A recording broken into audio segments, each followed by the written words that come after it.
Nandito tayo sa Aldi. So, dito tayo mag-grocery ngayon, Kabsat. Kabsat, tapos na ako mag-shopping.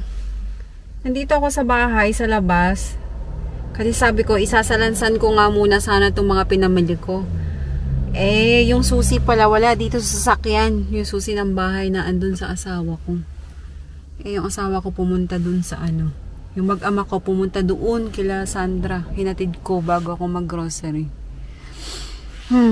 So, pupunta tayo doon. Wait lang. Kabsat, time check. Mag-aalas 12 na ng gabi. So, ganito na ako ka-dedicated ngayon sa aking vlog. Tsaka, marami akong inaasikaso ngayon kasi may nangyari sa aking trabaho. So, kailangan kong i-address muna yun. So, natapos ko na and nasend ko na sa email ko. I-forward ko na lang sa manager ko pagpasok ko sa Monday. Hindi na ako nakapag-vlog kanina sa supermarket kasi nahihiya ako. Parang hindi ko pa kayang mag-vlog ganun sa public places. Alam niyo yun. Kaya hanga talaga ako dun sa mga vlogger talaga na todo bigay kapag nasa public places. Ako kasi medyo pa baby pa ako, ganyan. Nahihiya pa ako.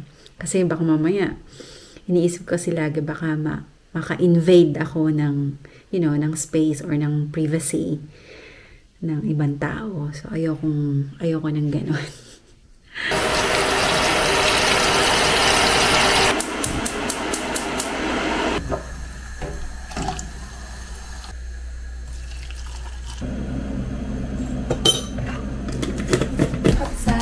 Namaste. Magandang umaga. Pasok na naman tayo. Hindi pwedeng magtamad-tamad. So, paghanda lang natin siniraya ng kanyang oranges.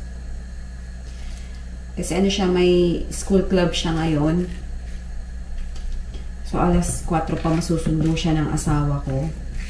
Nahulog na. Sabi niya, ipagbalat mo naman ako mama ng oranges, sabi niya. Pang snack daw niya kasi pag 1 hour lang, 1 hour school club lang, hindi sila nagbibigay ng snack. Kaya, papabaunan ko siya ng oranges kasi yun yung gusto niya.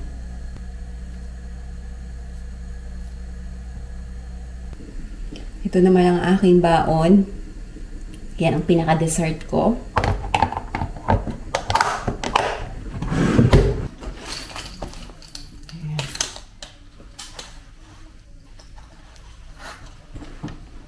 Pasok na naman. Thank you, Lord. Kahit tayo kong pumasok, may trabaho pa din ako.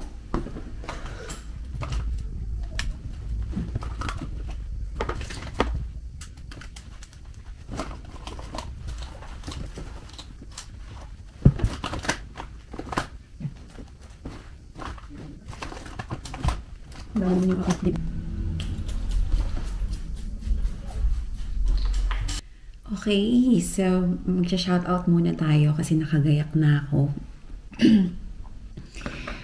Ayan, unang-una shoutout nga pala kay Ma'am Amelia Gakutan kasi siya yung naka-highlight dito sa aking community spotlight kasi nangunguna siya. Okay, so si Ma'am Amelia Gakutan, sumunod si Charlotte Indino, Irene Viray, tapos si Luke Gavin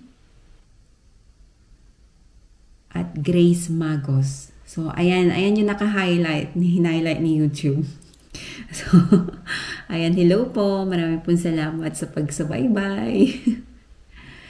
May bago akong sapatos, working shoes. Binili ko kahapon. Buti na lang kapag bumili ka dun sa Skechers sa may outlet, meron kang 10% discount kapag sa healthcare ka nagtatrabaho. I love you, I love you. I love you too. I love you. Make sure you finish your breakfast, yeah? Finish your fried eggs, okay? cookie. I want to beat the egg for her. Yeah, it have to be like, it has to be scrambled egg.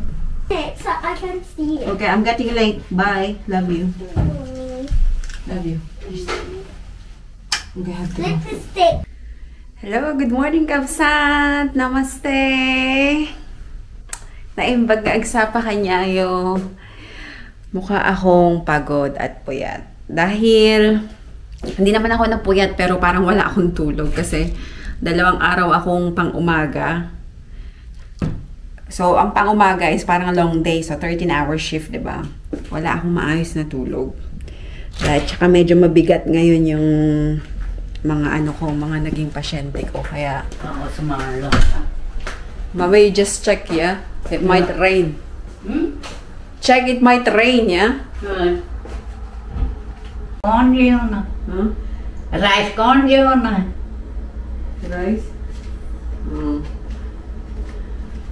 चिवड़ जे ना तो यो नहीं आता beta bread Yeah? Okay, so day off ko. Pupunta ako ngayon dun sa may town. ऐसे हाँ Yeah, puro. Puro. Marami nagsasabi bakit daw hindi ako mag-aral ng language ng aking mother-in-law. Matanda na ako para sa ganyan, Kabsat. Parang hindi nakakayanin ng utak kong mag-aral ng second language. At saka yung language nila, hindi siya yung, kumbaga sa atin, ang language natin is, ang pinaka main language natin is Tagalog, di ba? Filipino. Kumbaga siya, para siyang Ilocano, kasjay. Ang national language nila, Hindi, di ba? Siya hindi marunong magsalita ng Hindi. So, meron silang ibang lengguwahe. Kaya medyo nahihirapan ako. At least yung Hindi, medyo okay pa na tagto. Pero parang ko pa, nagigets-gets ko pa ng konti siguro. At saka mas maiging mai-translate. Si Google na translate niya. Pero kasi yung lengguwahe nila, hindi na-adapt ng Google. Kasi may nagsuggest na bakit daw hindi ako mag-aaral o kaya I'll use Google Translator. Hindi. Nasubukan ko na yan lahat. Pero ang main key doon, Kabsat, is kapag nag-uusap kami ng aking biyanan, alam ko na yung ibang mga yung mga ibang words nila, naiintindihan ko na. Kaya kapag nag-uusap kami ng biyanan ko, pick up ako ng mga keywords na alam ko na language nila. And then saka ako magre-respond.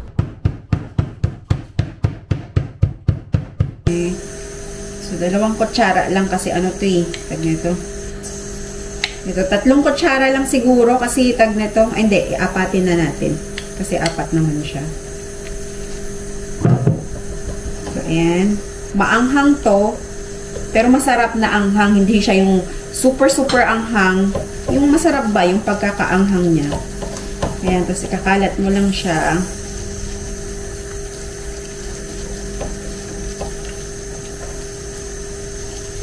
Gusto ko to, alam nyo ba?